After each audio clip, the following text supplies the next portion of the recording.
Theorem దేంతో prove చేసిండు? Similarity అనే కాన్సెప్ట్ ని యూజ్ చేసి ప్రూవ్ చేసిండు. అదే మొత్తం కాదు, ప్రూఫ్ ప్రపంచంలో ఉన్న ఒకటే, అది one of the proof. Pythagoras 100 proofs ఉన్నాయి సార్. 100 ప్రూఫ్స్ లో అదొక్కటి మన టెక్స్ట్ బుక్ ఇచ్చింది.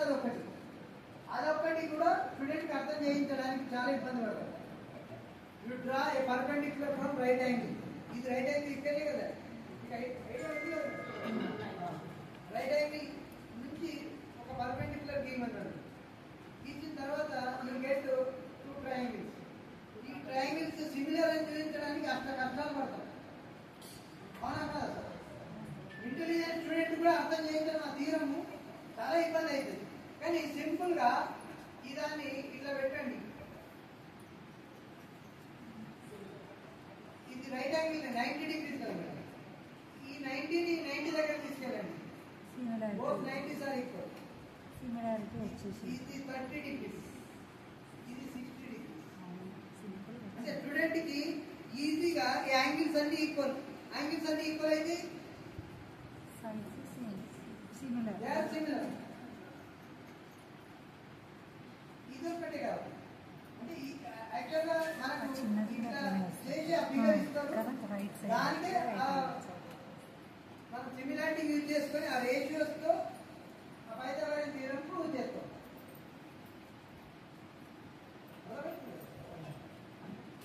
Now, this one.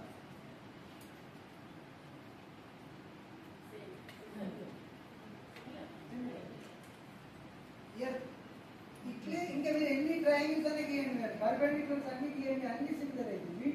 వీటికి గీయండి, అది కూడా మళ్ళీ అన్ని similar. That is the beauty. ఆ బ్యూటీని మనం చూపించాలి. అంటే గణితం ఇవన్నీ చేస్తుంటే కట్ చేసుకుంటూ పోవాలంటే ఒకటి ఊరికే పోనీ అవన్నీ చేస్తుంటే అన్ని సిమిలరే వస్తాయి. కరెక్ట్గా గీసి కరెక్ట్గా కట్ చేస్తే అన్ని సిమిలర్ వస్తాయి. దానికి పెద్ద కష్టపడాల్సిన అవసరం లేదు. ఈజీగా స్టూడెంట్కి అర్థం చేయించడానికి దీస్ 2 యాంగిల్స్ ఆర్ ఈక్వల్. ఈ యాంగిల్స్ ఈక్వల్ ఏమి, these 2 angles are also that's why these 2 angles are similar. అప్పుడు ఆ రేషియోతో అది ప్రూవ్ ఎట్లా అయింది అనేది చూస్తే